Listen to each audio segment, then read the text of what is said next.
Our second speaker is Ariana Ray, who grew up in New York and went to grad school at Cornell.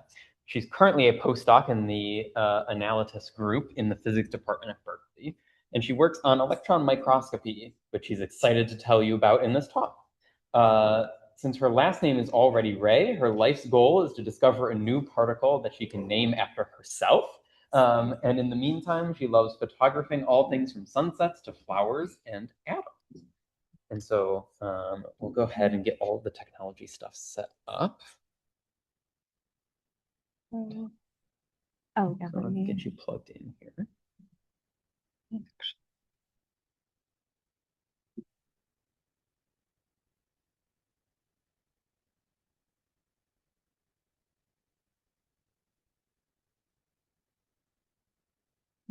And then you want me to do. So if you have notes, then you want to do extended display. Okay, we'll find out if I have notes or not. Okay. So put the little X next Oh, to okay. you can minimize that. So do you have presentation notes? Probably not. Oh, okay. Then we can just leave it as that is. Take it away. Is there anything else you want me to remove? Well, actually, may I? Yeah, please. Perfect. And I don't have to share my audio because this. No, okay, and I don't have to hold this. So you can clip this. Oh, okay.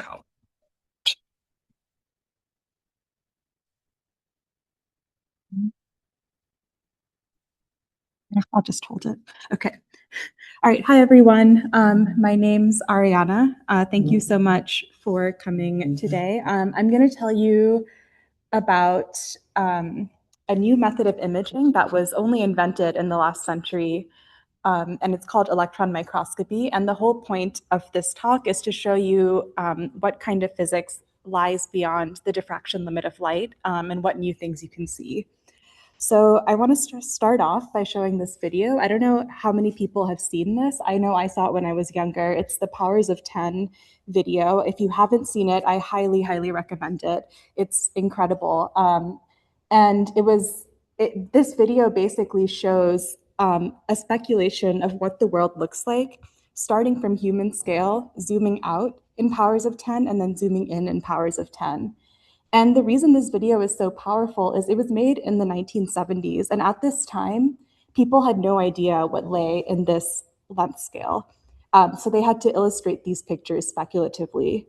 And what I'm going to tell you today is that even though in the 1970s, perhaps they couldn't envision this, now we have the tools to actually image things at this scale and see what they look like. And so that's what the talk is going to be about.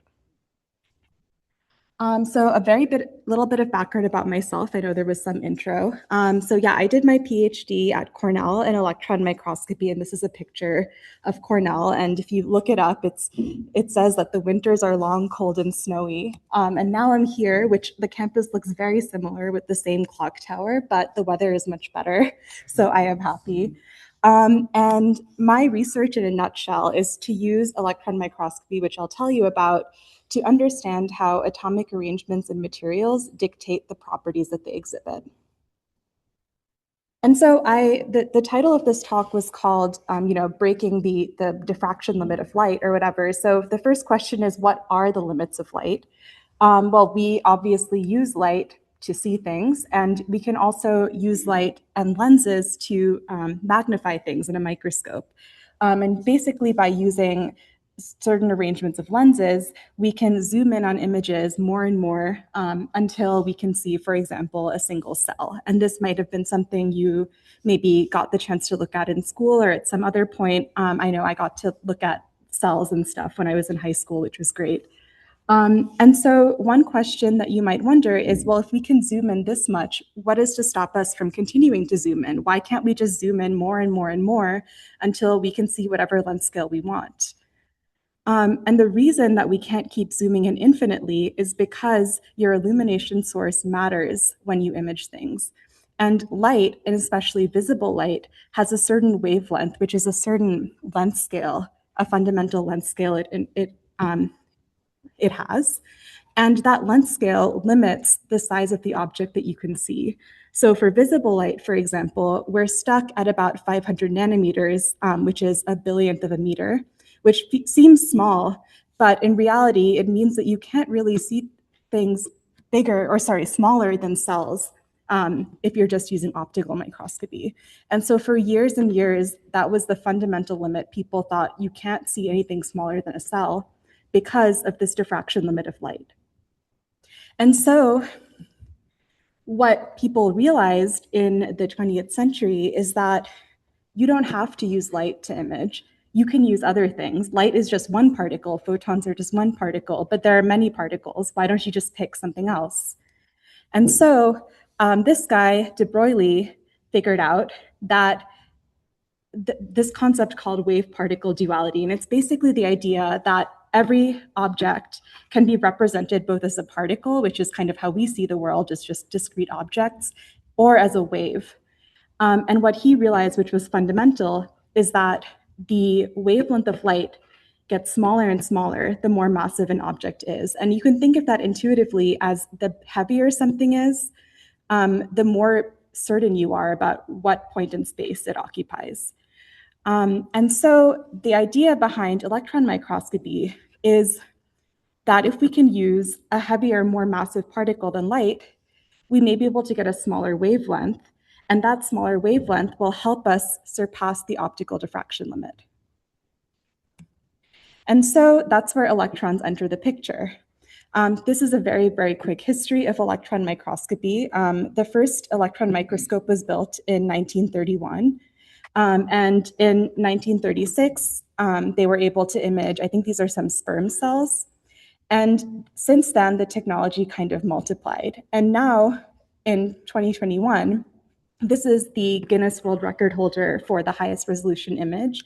It's individual atoms in a material that are imaged with such precision that this blurring that you can see is not an effect of the microscope. It's the fact that objects fundamentally vibrate at finite temperatures. And you can see that graphically represented here in this picture. Down here is light microscopy and the smallest feature size. And then you can see once electron microscopes were invented, the feature size that we could see shrunk dramatically. And now we're kind of in this regime here, which is orders of magnitude better than what we used to be able to do. And I thought that this was a really inspiring quote from an article I read about this, which is basically saying that the guy who invented the microscope was kind of disappointed by the results of his PhD, and he couldn't find a job after graduating. And so because he couldn't find a job, he had to keep working on his research topic, and then he got the Nobel Prize. So it's an inspiring story to us all. Yeah, so again, what are electrons? I just figured I'd just start from here. So they're negatively charged particles. They're very, very light. I think it's like a billion million times lighter than a feather. And you can accelerate them to extremely high speeds, up to 0.80% of the speed of light. And at these very high speeds, their wavelength is not 500 nanometers like visible light, it's 1 picometer, which is 1 trillionth of a meter, extremely, extremely small. Unlike optical lenses, which anyone who wears glasses has experienced daily, you don't use glass to bend the light. Instead, for electrons, they're charged, and so you use magnetic coils to deflect them. And I wanted to say that actually people have probably used electron optics technology before. Anyone who's used a cathode ray tube monitor, which used to be the technology behind TVs before LCD, I forgot. That cathode ray tubes are exactly that, electron optics. You're bending electrons with magnetic fields, and then they're hitting a phosphor screen and producing colors that you see in your monitors. So even without microscopy, you've definitely used it before. And here's a picture of what an electron microscope looks like, because you probably haven't seen one. I know I haven't seen one before doing my PhD. This is a picture of the microscope I used at Cornell. It's like 1 human tall. And here are kind of the optics. You've got your electron source, you've got all of your lenses, your sample goes in here, and then your detector goes down here. And then this is the area where your sample goes in. And for reference, it's like a sandwich long. And if you zoom in even more, the sample goes right there, and it's like peppercorn sized, 3 millimeters. And if you go into one tiny, tiny, tiny area of that sample and zoom in, you can see individual atoms. And this is actually a silicon sample. So silicon being basically everything that's in your phone, all of the Silicon Valley silicon. So that's what you can see there. Here's what taking data looks like. You would scan your electron probe over your sample. As it scans, the electrons will scatter through your sample. And it's very similar to if you've been in a disco and the disco ball is spinning and the light is reflecting off of the mirrors and producing those scattered reflections. It's quite similar. The electrons scatter and you collect that data and you can post-process it and you end up with crazy information. So you can see individual atoms. You can look at the magnetic fields in the particle. You can look at their diffraction structure. And you can image cells and things like that. So there's a ton of information you can get. And obviously, this has had a huge impact on science. And so I wanted to briefly take you through a few examples of how this has really revolutionized the field. One example is unfortunately familiar, again, and that is in the 1960s, this group published these first electron microscopy images of these new viruses that people had never imaged before. And they hadn't imaged them before because they're just too small to see with optical microscopes. I don't know if you can guess what they are, but that's actually COVID. So yeah, no one had imaged it until yeah, you could see it.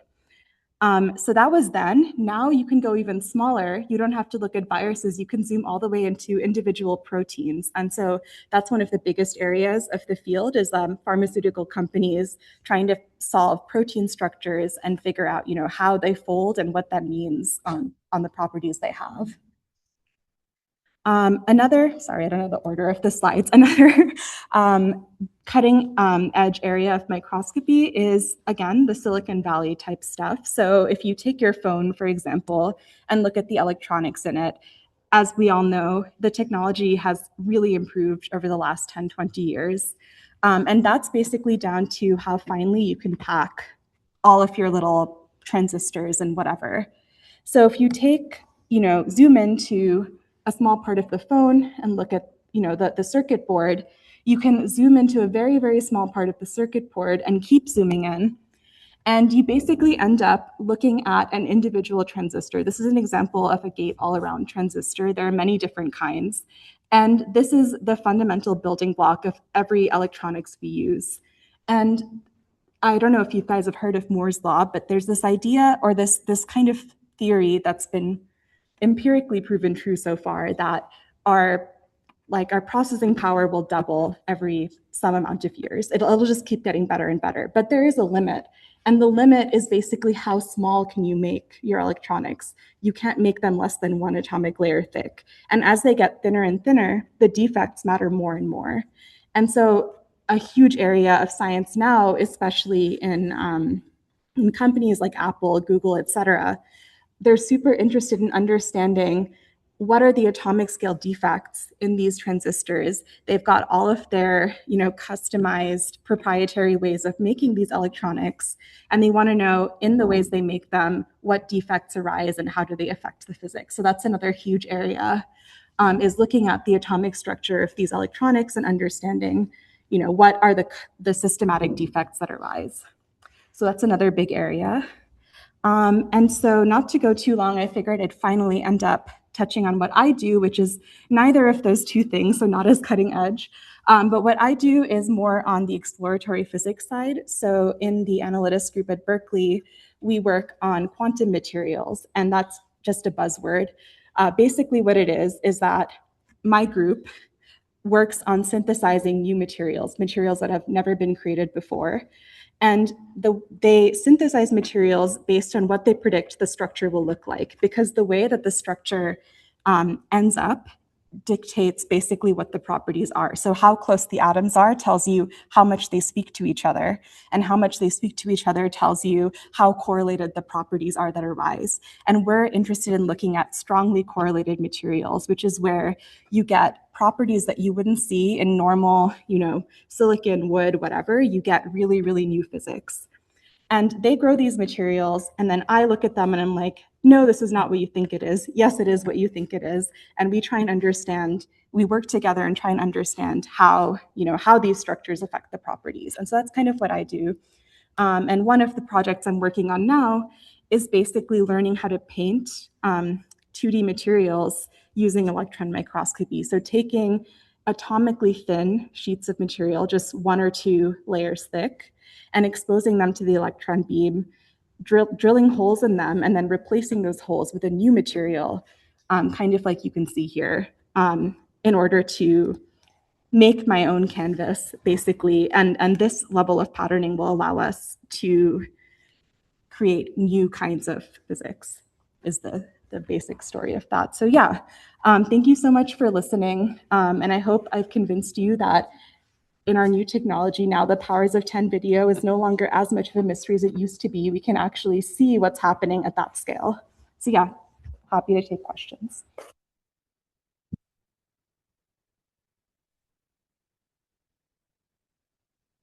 Toward the end, you pageant said, so you take atomically thin material. Yes. Only a few layers thick. Do you feel it with the cheese? That's very close to what it is, actually. Yeah. That what I didn't mention is that the materials we do are called van der Waals materials, which means that it's kind of like graphite. They grow as single sheets that are weakly bonded out of plane. And so that means it's hard to tear them, but it's easy to pull them apart. And people actually use the Scotch tape method. For example, you put some on Scotch tape and you keep peeling it until it gets that's the proven method that works the best. Yeah. I guess. I'm looking at an image of an individual atom. What are we actually seeing? The outside electron shell? That's a really good question. And what we're seeing is actually the nucleus. And so the electron scatters the most strongly with the Coulomb repulsion from or bending attraction from the positively charged nucleus. And so what we're really looking at is where did the electron scatter the strongest? That's where the brightest spot is, and that happens to be where the atom is centered.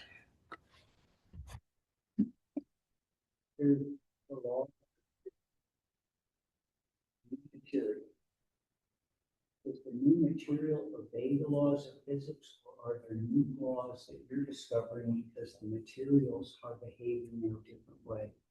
That's a very good question. I would say that the fundamental laws of physics have not yet been broken, unfortunately. But I think the biggest disconnect, which I think you also saw from the previous talk, is taking the fundamental laws and applying them to real situations. And so that translation is what we learn more about.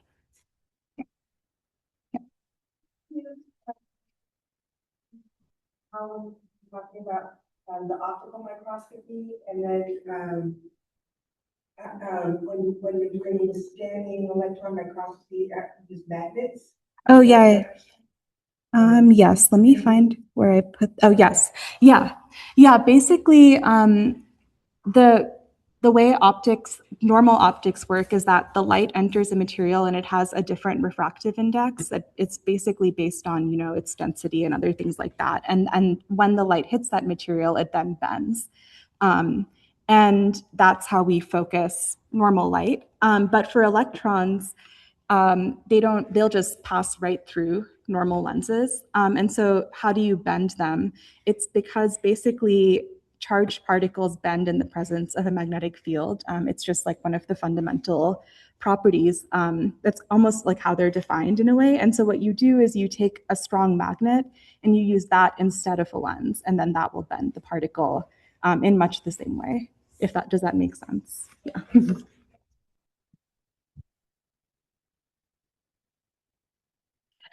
Yeah. Yeah, it is. I kind of glossed over it. Yeah, so we do have a camera in the old days, it used to be like a film plate that you would put in. And now there's digital detectors and things like that. And so what you do is you get your diffraction pattern at some probe position, and then you can sum over all of the intensity at a particular scattering angle. And that summed intensity is going to be the strongest when the electron scattered the strongest. And so that will then the intensity versus position will tell you like as a proxy where the atoms are located. Yeah, so we use so there's like detector software that controls, you know, where the electron beam is, et cetera. And then afterwards, yeah, we use like, yeah, collect the data and then we look at the images and things like that. Yeah. Yeah. Accelerating the electrons for like 80% of speed of light. How is it not just annihilating the material? It does, it can. So yeah, you have to be careful. There's two things you can control, and one is the electron acceleration. So we use a lower acceleration for lighter materials. And you can control the dose, so like how many electrons are impacting the material per second. And then what I didn't mention is for biological materials, that's a huge problem. And so what you do is you flash freeze the samples in liquid nitrogen, and that basically prevents the damage because it prevents the atoms from getting knocked out as easily when they're hit. Yeah.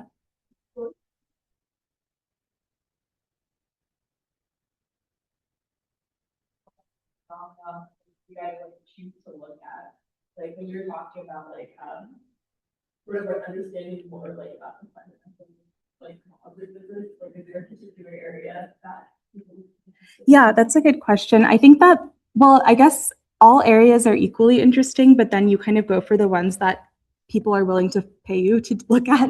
And so the one that people are really interested in is that post-Moore's law technology that I mentioned. So moving past conventional silicon electronics that are going to reach a limit at some point and how thin you can make them, people are exploring a new concept, which is called spintronics. And the idea is that instead of just using the electron charge as the information carrier, you can also use the electron spin. And the idea is that that could theoretically be much more energy efficient, have much less heat loss and things like that. And so I think people are interested in looking at magnetic materials where spintronics is a viable option. And it's still very unrealized, but that's kind of the area we're looking at. Yeah. I've heard a little bit about metal organic framework. Oh yeah. That in this direction. Yeah, definitely. Yeah, and yeah, I know that they got the Nobel Prize this year, I think, in Berkeley, for it. Yeah, yeah, it's a big area. I would say metal organic frameworks are another tricky material to image, similar to biological materials, because they've got so many light atoms in it. And so you have to, one of the big areas in the field is developing these really dose efficient ways of collecting data that you could then reconstruct later to limit the damage that the sample gets and get the best image out. So it's very much like a technique, an area where people are trying to improve techniques. Yeah. Yeah. Can you test in some way the stability of the new material comparing creator and later? And how would you test it? Yeah, that's a great question. I would say that most of the testing happens before you get to the electron microscope. So usually you would grow your new material, and then the first question is, does it have the elements that you think it has? And so you could do different methods of checking this. So you could do like optical methods, optical spectroscopy. You could do X-ray spectroscopy, and all of these things will tell you, you know, what elements are in the material. And then you can do transport, which is basically you put your material into a circuit and then you measure like how does the current flow through it and does it do what you expect? And you do all of these things and that's your best guess of is it stable or not. You'll usually find out quite quickly if it's not air stable or something because it'll melt in front of you. And then by the time you've done all of that, then you can check in the electron microscope at the atomic scale, is it what you think it is? And you do that through time. Last a year. For that, yeah, I would say that through time, usually you would anyway store your samples in like a desiccator or a glove box to limit air exposure. But yes, you can check through like faster methods, even just by looking at it by eye. You can tell often if it started to degrade. Yeah, sometimes they do. Just anecdotally, 40 years ago, I got to watch a student using the grandfather electron microscope. Oh, really? Oh, that's awesome. And yes, in a nitrogen slide and a very, very careful set of motions. Yes. Is it simply physically safe? Oh, for sure. Yes. I think, yeah, there are hazards if you're not careful, but they're much safer now. I mean, it's a radiation source, so it has to be shielded.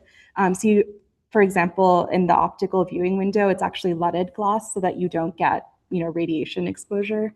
The liquid nitrogen is still there, but yeah, the rest of it is much safer and also much more stable. So I know one big thing in Berkeley in particular is that you have to be aware of earthquakes and seismic shifting. And so there's like whole studies that have gone into in the national lab, how to build your rooms so that all of these tectonic movements don't kind of start shaking your image.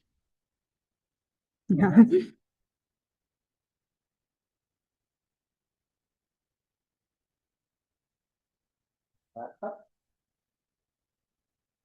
We're going to thank our speaker one more time. Thank you.